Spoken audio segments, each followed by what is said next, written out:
In today's video, I'm going to teach you how to view video transcripts in Google Drive Quick Guide. Fix today here. Let's begin. First, go to Google Drive in your browser. Make sure you're already logged into your account so you can access your files right away. Once you're inside your drive, locate the video you want to work with. Right-click on that video file, then hover over File Information and click on Manage Caption Tracks. This step is important because it confirms whether your video has the data needed to display a transcript. If you don't see any caption tracks listed, click on Generate Automatic Captions. Google will begin using its speech recognition system to create a transcript from the audio. This process can take a few minutes, especially if the video is longer, so give it a moment to complete. After processing finishes, you'll notice an auto-generated caption track appear. It will be labeled clearly and marked with a 3-star indicator in different colors, showing that the captions were created automatically. Now head back to your Google Drive. Double-click on the same video file to open it in the preview player. In the player, look toward the bottom right corner for the CC button.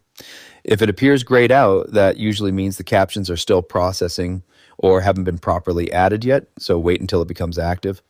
Next, click on the Settings gear icon in the bottom right corner of the player. From the menu that appears, select Transcript. This will open a panel on the right side of your screen showing the full transcript along with timestamps for each section. You can click on any sentence inside that transcript panel, and the video will instantly jump to that exact moment, making it easy to navigate through the content.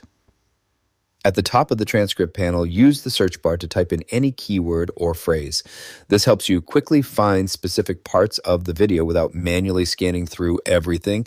To save or edit the transcript, go back to your Google Drive again, right-click on the video, hover over File Information, and select Manage Caption Tracks once more. Find the caption track, then click the 3 vertical dots next to it. From there, choose whether you want to download it, edit it, or delete it. If you don't see the transcript option in the settings menu, refresh your browser, since sometimes the player needs a quick reload to recognize newly generated captions. And that's it for this tutorial. If you have any questions or suggestions, feel free to leave a comment down below. If you'd like to see more videos like this, the subscribe button is free and helps support the channel so I can keep making helpful tutorials for you. I'll see you in the next video.